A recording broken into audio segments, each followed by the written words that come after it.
குறைந்த விலை, நிறைந்த தரம். தங்கள் தேவைகள் அனைத்தும் ஒரே இடத்தில். ஜெயச்சந்திரன் டெக்ஸ்டைல்ஸ். யார் ஊசி? நான் 55 ஆண்டுகளாக அரசியலில் இருக்கிறையா? நீ இந்த ஆதவர்ஜுனா என்பவரை சென்ற ஆண்டு உங்களுக்கு யாருக்காவது தெரியுமா? ஜெகத் ரட்சகன் மீது இடி விசாரணை நடத்தி அவருக்கு 908 கோடி ரூபாயை அபராதம் விதித்த பிறகு அவருக்கு ஸ்டாலின் விருது கொடுக்கிறார், கலைஞர் விருது. சஃபகேஷன் என்று ஆங்கிலத்தில் சொல்லுவார்கள். அப்படி ஒரு புழுக்கம், அதுதான் திருமாவளவனுக்கு. உள்ளே இருக்கிறார், ஆனால் தனக்கு உரிய மரியாதை, தன்னுடைய இயக்கத்திற்குரிய மரியாதை சரியாக கிடைக்கவில்லை. என்னுடைய வருத்தம் அனைத்துமே இந்த ஆட்சியாளர்கள் மீது இருப்பதை விட 1000 ரூபாய் வாங்கி கொண்டு வாக்களிக்கக்கூடிய மனிதர்கள் தான் மன்னிப்பதற்கே அருகதையற்றவர்கள். இவர்களுக்கு ஒரு லாட்டரி சீட்டை நடத்தி கோடீஸ்வரனாக இருக்கிறார். அந்த கோடீஸ்வரனாக இருப்பவர் கொள்ளையாக கருப்பு பணம் வைத்திருப்பார். அந்த கருப்பு பணத்தில் ஒரு பகுதியை மருமகனாக போயிருப்பவர் செலவழிக்க தயாராக இருக்கிறார். வரக்கூடியவர்கள் அத்தனை பேருமே சம்பாதிக்க வேண்டும் என்று தான் வருகிறார்கள். இது தொழிலாக மாறிவிட்டது என்பது மறுக்க முடியாத உண்மைதான். வணக்கம் வாவ் தமிழா நண்பர்களே. காமராஜர் மக்கள் கட்சி தலைவர் திரு தமிழருவி மணியன் அவர்களை சந்திக்கிறோம். செந்தில் பாலாஜி ஜாமீனில் விடுதலை, விஜயின் அரசியல் பிரவேசம், உதயநிதியின் ப்ரமோஷன், திருமாவின் மது ஒழிப்பு மாநாடு உட்பட பல்வேறு விஷயங்கள் பேசுவதற்கு இருக்கின்றன. வாருங்கள் அவரை சந்திப்போம். வணக்கம் சார். வணக்கம் சந்திரசேகர். நம்ம நேரடி அரசியலுக்கு வருவோம். செந்தில் பாலாஜி 471 நாட்கள் சிறைவாசத்திற்கு பிறகு ஜாமீனில் வெளியே வந்துள்ளார். உங்களுடைய தியாகம் பெரிது, உங்கள் உறுதி அதைவிட பெரிது என்று மிகவும் நெகிழ்ந்து போய் பேசியுள்ளார் தமிழக முதல்வர் மு.க. ஸ்டாலின் அவர்கள். அடுத்தது அவருக்கு கோலாகல வரவேற்பு மந்திரி சபையிடம் என்று இன்னும் சில விஷயங்கள் பாக்கி இருக்கின்றன. இந்த விஷயங்களை நீங்கள் எப்படி பார்க்கிறீர்கள்? அதாவது திராவிட முன்னேற்ற கழகம் ஆட்சிக்கு வர வேண்டும் என்பதற்காக, ஸ்டாலின் அவர்கள் முதல்வர் ஆக வேண்டும் என்பதற்காக வாக்களித்த ஒவ்வொரு தமிழனும் தலைகுனிய வேண்டும், அவமானம் கொள்ள வேண்டும், அருவருப்பு அடைய வேண்டும். இதற்கு மேல் சொல்வதற்கு ஒன்றும் சொல்கிறீங்க. செந்தில் பாலாஜி யார்? எதற்காக அவர் உள்ளே சென்றார்? இப்பொழுது ஜாமீனில் தான் வெளியே வந்திருக்கிறார். அவர் மீது சுமத்தப்பட்ட குற்றங்கள் அனைத்தும் பொய்யானவை, அவர் நிரபராதி என்று உச்சநீதிமன்றம் தீர்ப்பு வழங்கி அவரை வெளியே அனுப்பியிருக்கிறதா? இல்லையே. ஒரு விசாரணை கைதியை நீண்ட நாட்களாக சிறைக்குள்ளே வைத்திருப்பது அரசியலமைப்பு சட்டத்திற்கு ஏற்புடைய அல்ல. அதனால் அவரை இப்பொழுது நாங்கள் ஜாமீனில் விடுகிறோம். அதே நேரத்தில் பல நிபந்தனைகளை விதித்துத்தான் ஜாமீனை வழங்கி இருக்கிறார்கள். சரி, இவர் எதற்காக உள்ளே சென்றார்? ஏழையும் பாழையுமாக வாழ்வாதாரமே இல்லாமல் போராடி கொண்டிருக்கின்ற எளிய மக்களுக்கு ஒரு நடத்துனர் வேலை கிடைக்குமா, ஒரு ஓட்டுநர் வேலை கிடைக்குமா, அல்லது ஒரு சமையற்கூட பணியாளர் வேலை கிடைக்குமா என்று நினைத்து ஏங்கி அதற்காக 3 லட்சம் 5 லட்சம் என்று கொடுத்து ஏமாந்தவர்கள் எழுப்பிய குற்றச்சாட்டின் அடிப்படையிலே தான் அவர் உள்ளே சென்றார். எடப்பாடி அரசு 4 ஆண்டு காலம் தமிழகத்தில் நடைபெற்றது. அவர் முதல்வராக இருந்தார். எடப்பாடி செந்தில் பாலாஜியின் மீது கடுமையான குற்றச்சாட்டுகளை வைத்து அவர் மீது வழக்கு தொடுப்பதற்கான ஆயத்த பணிகளில் ஈடுபட்டு, அதன் அடிப்படையில் தமிழ்நாட்டில் இருக்கக்கூடிய இந்த ஆன்டி கரப்ஷன் டிபார்ட்மெண்ட்டை, ஊழல் தடுப்பு துறை, அந்த ஊழல் தடுப்பு துறை செந்தில் பாலாஜியின் மீது நடவடிக்கை எடுத்து செந்தில் பாலாஜி சிறைக்கு சென்று இந்த எடப்பாடி ஆட்சியினால் பழிவாங்கப்பட்டார் என்ற நிலையில் அவர் இன்று விடுவிக்கப்படுகிறார். அதை நம்முடைய முதல்வர் மு.க. ஸ்டாலின் வரவேற்கிறார் என்றால் கூட கொஞ்சம் பொருத்தம் தெரிகிறது. நீங்கள் கரூரிலேயே போய் நின்று கொண்டு தேர்தல் களத்தில் செந்தில் பாலாஜி செய்திருக்கக்கூடிய குற்றங்களை எல்லாம் பட்டியலிட்டு கூறி, நாங்கள் ஆட்சிக்கு வந்தால் இவரை நிச்சயம் சிறைக்கு அனுப்புவோம் என்று சூளுரைத்தவர் தான் ஸ்டாலின். அவர் வைத்த குற்றச்சாட்டுகளின் அடிப்படையிலே தான் விசாரணை நடந்து அவர் உள்ளே சென்றிருக்கிறார். அப்படி உள்ளே சென்றவர் இப்பொழுது 470 நாட்களுக்கு பிறகு வெளியே வந்திருக்கிறார். இதில் என்ன தியாகத்தை அவர் செய்தார்? மிகப்பெரிய சட்ட போராட்டத்தை அவர் நடத்தி ஒரு சரித்திர சாதனையை படைத்திருப்பது போல சட்டத்துறை அமைச்சர் ரகுபதி அவர்கள் பாராட்டு பத்திரம் வாசிக்கிறார். இவற்றையெல்லாம் பார்க்கிற பொழுது தமிழ் இனமே தலைகுனியக்கூடிய அளவுக்கு ஒரு சீரழிந்த நிலையில் இன்றைய அரசியல் சென்று சேர்ந்து விட்டது என்பதை தவிர சொல்ல எதுவும் இல்லை. விதியே விதியே தமிழச் சாதியை என் செய்ய நினைத்தாய் என குறையாயோ என்று பாரதி அன்று புலம்பியதைப் போல் இன்று புலம்புவதை தவிர வேறொன்றும் நம்மால் செய்ய. திரும்ப திரும்ப அவங்க ஓட்டு போடுறாங்க. அதைத்தான் நான் சொல்ல வருகிறேன். என்ன பிரச்சனைனா இவற்றை மக்கள் பார்த்து கொண்டிருக்கிறார்கள் என்பது மட்டும் கொடுமை அல்ல. இவர்களைத்தான் திரும்ப திரும்ப மக்கள் வாக்களித்து தேர்ந்தெடுக்கிறார்கள் என்கிற பொழுது என்னுடைய கோபம், என்னுடைய வருத்தம் அனைத்துமே இந்த ஆட்சியாளர்கள் மீது இருப்பதை விட இந்த 1000 ரூபாய் வாங்கி கொண்டு வாக்களிக்கக்கூடிய மனிதர்கள் தான் மன்னிப்பதற்கே அருகதையற்றவர்கள். இவர்களை தட்டி கேட்க வேண்டிய அதிமுகவும் அதே மாதிரியான தப்பு பண்ணும்போது ஒன்றும் பண்ண முடியாது. ஒரு நாணயத்தின் 2 பக்கங்கள் தான் அவை. அதே அதிமுக ஒதுங்கினவன பிஜேபி தான் பக்கம் சேர்த்துக்கிறாங்க. தமிழ்நாடு பிஜேபி. அது நான் தெளிவாக கேட்டிருக்கிறேனே. In what way BJP is a party with difference? எங்களுடைய கட்சி தனித்தன்மை வாய்ந்தது என்று வானதி சீனிவாசன் சொன்னபொழுது நான் ஒரு நேர்காணலில் கேட்டேன், இன் what way you are a party with difference? எல்லாமே கலந்துட்ட போது உங்கள் மாதிரி கோபங்கள் அவனுக்கெல்லாம் வரமாட்டேங்குது. வராது. ஏனென்றால் நீங்கள் ஒன்றுமில்லை. இப்பொழுது துக்ளக் இதழில் நம்முடைய RS பாரதி அவருடைய பேட்டி தொடர்ந்து 2 இதழ்களாக வருகிறது. அதை நான் படித்து பார்த்தேன். அதில் அவரே சொல்கிறார், உண்மைதான். ஒரு கேள்வி கேட்கிறார், இப்பொழுது முன்பு நன்றாக இருந்த அரசியல் இன்றைக்கு ஒரு தொழிலாக மாறிவிட்டதே, இதை பற்றி நீங்கள் என்ன சொல்கிறீர்கள்? இதில் எந்த கட்சியும் விதிவிலக்கில்லை. தெளிவாக சொல்கிறார். இதில் எந்த கட்சியும் விதிவிலக்கில்லை. வரக்கூடியவர்கள் அத்தனை பேருமே சம்பாதிக்க வேண்டும் என்று தான் வருகிறார்கள். இது தொழிலாக மாறிவிட்டது என்பது மறுக்க முடியாத உண்மைதான் என்று வாக்குமூலம் வழங்குகிறார். திராவிட முன்னேற்ற கழகத்தில் முக்கியமான இடத்தில் இருக்கக்கூடிய RS பாரதி அவர்கள். அப்படி என்றால் இதை வெறும் தொழிலாக நீங்கள் மாற்றவில்லை, நீங்கள் இழி தொழிலாக மாற்றி இருக்கிறீர்கள். புரிகிறதா? நீங்கள் ஒரு மக்களுக்கு நோயை தீர்ப்பதற்கு மருந்து கடை வைக்கிறானே, அவன் செய்வதும் தொழில்தான். உங்கள் பசியாற்றுவதற்கு உணவு கடை வைக்கிறானே, அவன் செய்வதும் தொழில்தான். ஆனால் நீங்கள் என்னென்ன செய்கிறீர்கள்?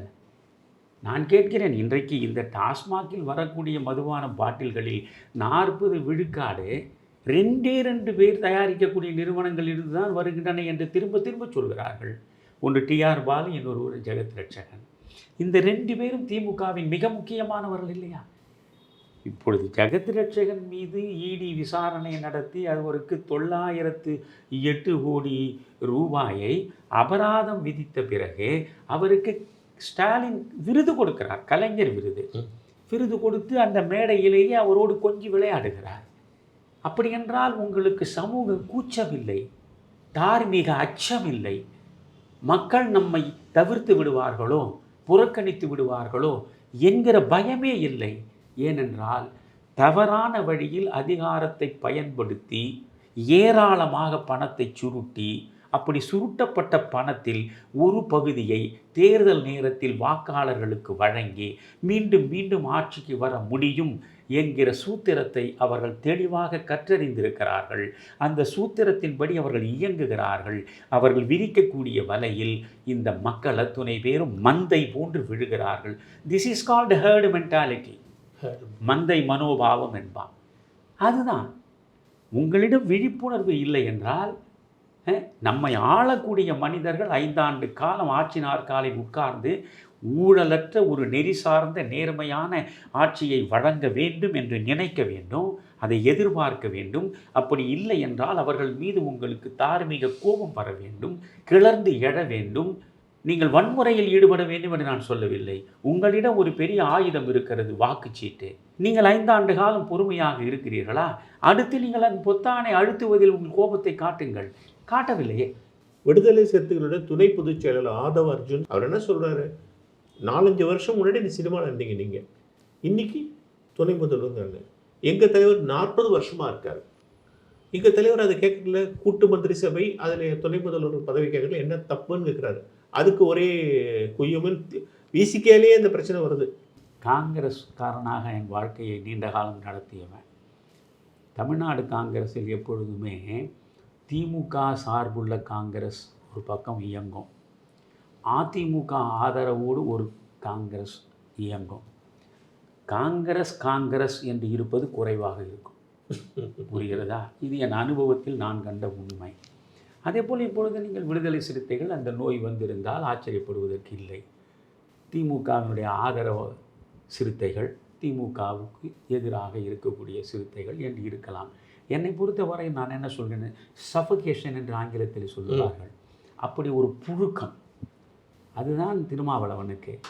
உள்ளே இருக்கிறார், ஆனால் தனக்கு உரிய மரியாதை, தன்னுடைய இயக்கத்திற்குரிய மரியாதை சரியாக கிடைக்கவில்லை.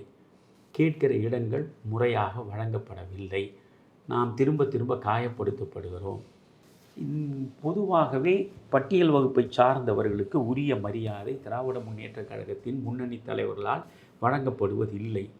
சமூக நீதி, சமத்துவம் என்று பேசக்கூடிய அவர்களிடம் இருக்கக்கூடிய ஜாதி உணர்வு சாதாரண மக்களிடம் கூட இருக்காது என்பது போலத்தான் அவர்கள் நடத்த இருக்கிறது. சாத்தூர் ராமச்சந்திரனிலிருந்து வரிசையாக நீங்கள் பார்த்தால் அதுதான் வெளிப்படுகிறது. நான் என்ன சொல்கிறேன், நீங்கள் காயப்பட்டிருக்கிறீர்கள். அந்த காயப்பட்ட நிலையில் நீங்கள் திமுக கழகத்தை விட்டு வெளியே வருவதற்கு எப்படி என்று தெரியாமல் தவிக்கிறீர்கள்.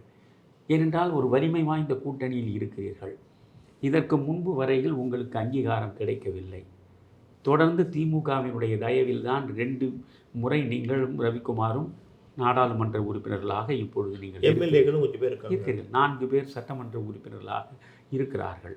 உங்கள் கட்சிக்கு அங்கீகாரம் கிடைத்திருக்கிறது. இவையெல்லாம் திமுகவோடு நீங்கள் இருந்ததனால் உங்களுக்கு கிடைத்திருக்கக்கூடிய நன்மை. 2வது, எல்லா கட்சிகளும் வலிமை வாய்ந்த, பொருளாதார ரீதியில் வலிமை வாய்ந்த கட்சிகளாக இருப்பதற்கு வாய்ப்பு இல்லை. சிறிய சிறிய கட்சிகள் பெரிய கட்சிகளோடு இணைந்து கூட்டணியில் இருக்கிற பொழுது அந்த தேர்தல் செலவை அவர்களிடமிருந்து தான் எதிர்பார்ப்பார்கள். எனவே நோட்டும் கிடைக்கிறது, சீட்டும் கிடைக்கிறது. இவர்களால் நமக்கு நல்ல பலன்கள் நேரடியாகவே கிடைத்திருக்கின்றன. இன்றைக்கு ஒரு ரிஜிஸ்டர்டு பார்ட்டியிலிருந்து ரெகக்னைஸ்டு பார்ட்டி என்று வருவது முக்கியமானது. எனவே அங்கீகரிக்கப்பட்ட கட்சி திமுகவால் கிடைத்த ஒரு பயன். 4 சட்டமன்ற உறுப்பினர்கள் திமுகவால் கிடைத்த இன்னொரு பயன்.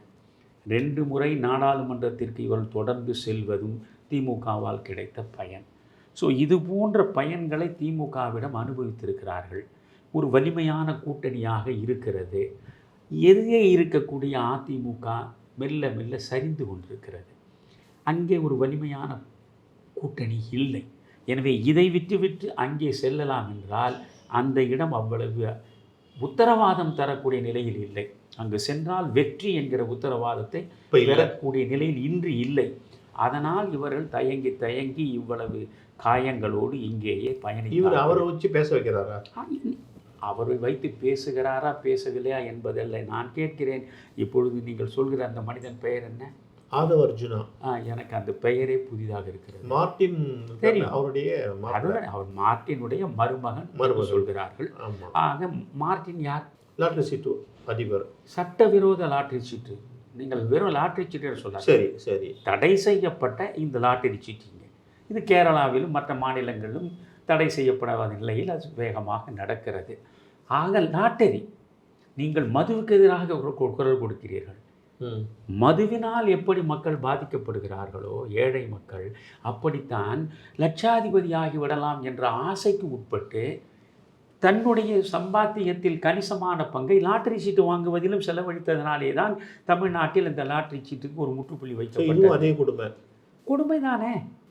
குதிரை பந்தயம் என்பது எப்படி ஒரு சூதாட்ட களமோ, மது என்பது எப்படி ஒரு மனித சமூகத்தின் நாகரிகத்தை அழிக்கக்கூடியதோ, அதே போன்றுதானே லாட்டரியும். ஒரு லாட்டரி சீட்டை நடத்தி கோடீஸ்வரனாக இருக்கிறார். அந்த கோடீஸ்வரனாக இருப்பவர் கொள்ளையாக கருப்பு பணம் வைத்திருப்பார். அந்த கருப்பு பணத்தில் ஒரு பகுதியை மருமகனாக போயிருப்பவர் செலவழிக்க தயாராக இருக்கிறார் கட்சிக்கு.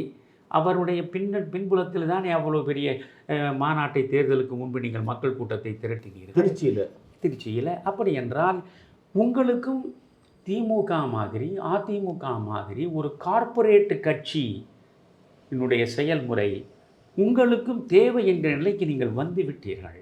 1999 தேர்தல் அரசியலில் முதன்முறையாக திருமாவளவன் காலெடுத்து வைக்கிறார்.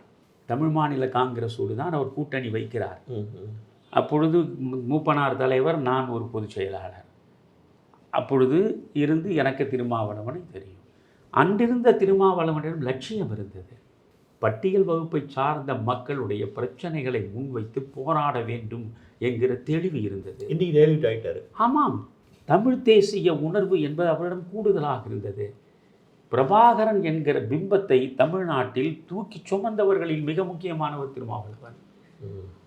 ஈழத்திற்காக மிகப்பெரிய அளவுக்கு தன்னுடைய பங்களிப்பை போராட்டங்களில் கொடுத்தவர் தான் திருமாவளவன். ஆனால் அந்த திருமாவளவன் இன்று எங்கே?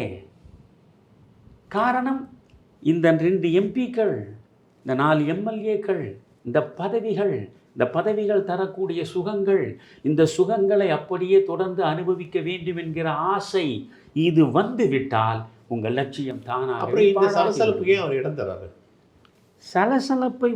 சலசலப்பு என்பது நீங்கள் தான், அவர் தெளிவாக சொல்கிறாரே, 1999 நேரடி அரசியலுக்கு வருகிற பொழுதிலிருந்தே நாங்கள் இதை சொல்கிறோம், அதிகாரத்தில் பங்கு வேண்டும் என்று. நான் அது தவறு என்றே சொல்ல மாட்டேன். நீங்கள் இவர் துணை முதல்வர் இல்லை, திருமாவளவன் முதல்வரானால் கூட நான் ஆதரிப்பேன். ஏனென்றால் நான் காந்தியத்தை கற்றவன். மகாத்மா காந்தி தெளிவாக சொல்கிறார், நாடு விடுதலை பெற்றதும் இந்த தேசத்தின் முதல் குடியரசுத் தலைவராக ஒரு தலித் பெண்மணியை நியமிக்க வேண்டும் என்றார். ஒரு தலித்தை என்று கூட சொல்லல, ஒரு தலித் பெண்மணியை நியமிக்க வேண்டும் என்றார். எனவே இங்கே ஒரு பட்டியல் வகுப்பை சார்ந்து 2000 ஆண்டுகளாக ஒடுக்கப்பட்ட ஒரு சமூகத்தின் பிரதிநிதியாக முதல்வர் நாற்காலியில் உட்காருவதை கூட நான் வரவேற்கிறேன்.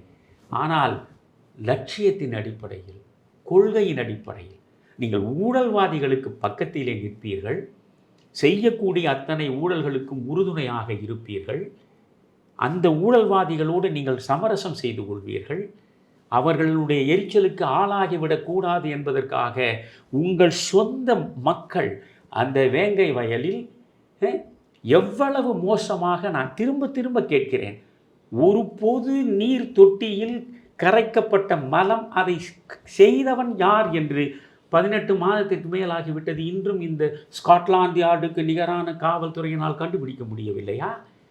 இதற்கு எதிராக நீங்கள் கிளர்ந்து எழுந்தீர்களா? உங்கள் பட்டியல் வகுப்பை சார்ந்த மக்களுக்கு இழைக்கப்பட்ட அதிகபட்ச அவமானம் இல்லையா அது? குடிநீரில் மலத்தை கரைப்பது. பொங்கி எழுந்தீர்களா? தமிழகம் முழுவதும் போராட்ட குரல் கொடுத்தீர்களா? எங்கே பழைய திருமாவளவன்? இதுதான் இந்த மண்ணில் நடக்கக்கூடிய மிகப்பெரிய ஒரு சாபம் என்று நான் நினைக்கிறேன். புரியுதா? இல்லை என்றால் நீங்கள் தமிழறிவு மணியன் மாதிரி உட்கார்ந்து கொண்டிருக்க வேண்டியது தான். நீங்கள் அரசியலில் எப்படியாவது வர வேண்டும். இப்போ இந்த ஆதவ அர்ஜுனா என்றால் உடனே நீங்கள் ஊடகங்கள் அத்தனை பேரும் சேர்ந்து ஒரு பிம்பத்தை 10 நாளில் கட்டி விடுகிறீர்கள். தமிழ்நாடு முழுவதுமே ஆதவ அர்ஜுனா யார்? ஊசி. நான் 55 ஆண்டுகளாக அரசியலில் இருக்கிறையா? நீங்கள் இந்த ஆதவ அர்ஜுனா என்பவரை சென்ற ஆண்டு உங்களுக்கு யாருக்காவது தெரியுமா? அப்படி என்றால் தவறான வழியிலாவது கோடி கோடியாக கொள்ளையடித்து வைத்திருக்கக்கூடிய ஒருவன் அரசியலுக்குள்ளே வந்தால் ஆலவட்டம் வீசி வரவேற்று அவரை உடனடியாக துணை பொதுச் செயலாளராகவும் நீங்கள் உட்கார வைத்து அவரை ஒரு பெரிய பிம்பமாக நீங்கள் காட்ட முனைகிறீர்கள் என்றால் உங்கள் தலித் அரசியல் என்ன ஆனது? இவ்வளவு காலம் நீங்கள் பாடுபட்டு வளர்த்தெடுத்த அந்த தலித் அரசியல் எங்கே போய் நின்றிருக்கிறது? உங்கள் இயக்குனர் ஆதவ அர்ஜுனா தானா? நான் கேட்கிறேன். நீங்கள் அவர் முழுக்க முழுக்க ஒரு கூட்டணியில் இருக்கிறார்னா, நான் சொல்வது கூட்டணி தர்மம் என்பதையே நான் ஏற்றுக்கொள்வது கிடையாது. இந்த கூட்டணி தர்மம் என்று நீங்கள் தேர்தலில் நாங்கள் அவர்களோடு சேர்ந்து நின்றோம், அதனால் அடுத்த 5 ஆண்டு வரையிலும் அவர் எதை செய்தாலும் நாங்கள் கைகட்டி வாய்ப்புத்தி கண்மூடி மகாத்மா காந்தி சொன்ன 3 குரங்கு பொம்மைகளைப் போல உட்கார்ந்து கொண்டிருப்போம் என்பது கூட்டணி தர்மம் இல்லை. 1967 சுதந்திரா கட்சி, திமுக எல்லாம் வைத்த கூட்டணியில் மார்க்சிஸ்ட் கம்யூனிஸ்ட் கட்சி இருந்தது. இந்த மார்க்சிஸ்ட் கம்யூனிஸ்ட் கட்சியின் மிகப்பெரிய ஆளுமை பி ராமமூர்த்தி. 67 ஆட்சிக்கு வந்த பிறகே திமுகவினுடைய தவறுகளை எதிர்த்து மிக கடுமையாக விமர்சனங்களில் ஈடுபட்டவர் தான் பி ராமமூர்த்தி. கூட்டணி தர்மம், தேர்தலுக்கான கூட்டணி அது. என் வாக்குகள் உனக்கு, உன் வாக்குகள் எனக்கு, உன்னால் எனக்கு பயன், என்னால் உனக்கு பயன், தேர்தலோடு முடிந்து விட்டது. நீ நல்லது செய்தால் நான் பாராட்டுவேன், அல்லது செய்தால் நான் விமர்சிப்பேன் என்பது தான் உண்மையான கூட்டணி தர்மம். அதை நீங்கள் செய்தீர்களா? 67 உங்களோடு கூட்டணியில் இருந்தவர் தான் ராஜாஜி, சுதந்திரா கட்சி. ஆனால் கூட்டணியை அவர்தானே முறித்தார். தேன் நிலவு முடிந்து விட்டது என்றார். நீங்கள் அண்ணாவினுடைய ஆட்சி, பிறகு கலைஞர் வந்தார். கலைஞர் 71 பிறகு இந்த மதுவை கொண்டு வருகிறார். அவர் வீடு தேடி சென்று வேண்டாம் என்று சொல்கிறார். அதை மீறினீர்கள். திமுகவோடு உள்ள உறவை அவர் முற்றாக வெட்டி விடுகிறார். விமர்சனங்களில் ஈடுபடுகிறார். காமராஜரோடு கைகோர்த்து கொள்கிறார். தேன் நிலவு முடிந்து விட்டது என்றார். இதுதானே ராஜாஜி பழுத்த மூதறிஞர், பி ராமமூர்த்தி மிகப்பெரிய ஆளுமை. இது போன்ற மனிதர்கள் ஒரு தேர்தலில் எப்படி கூட்டணியில் இருப்பது, கூட்டணி முடிந்து தேர்தல் முடிந்த பிறகே அந்த கூட்டணியில் இருந்த கட்சி ஆட்சியில் வந்தால் அது செய்யக்கூடிய தவறுகளை எப்படி தருக ஆண்மையோடு விமர்சிப்பது என்று உங்களுக்கு வழிகாட்டி இருக்கிறார்கள். ஆனால் நீங்கள் என்ன ஆனீர்கள்? 2 கம்யூனிஸ்டுகள் 10 கோடியும் 20 கோடியும் வாங்கி கொண்டு நீங்கள் முடங்கி விட்டீர்கள். நீங்கள் திருமாவளவனை போன்றவர்கள் ஒவ்வொரு தேர்தல் இருப்பதற்கு அவர்கள் கொடுக்கக்கூடிய பணம், அவர்கள் கொடுக்கக்கூடிய சீட்டு உடனே முடங்கி விடுகிறீர்கள். இந்த மாதிரி சுயநலவாதிகள் கையிலிருந்து அரசியலை மீட்டு நான் ஒரு மாற்று சக்தியாக வருவேங்கிற லெவலில் தான் விஜய் சொல்கிறாரு. விஜயுடைய அரசியல் பயணம் நீங்கள் கேட்குற ஒரு நல்ல அரசியல் பாதைக்கு வழி வகுக்குமா?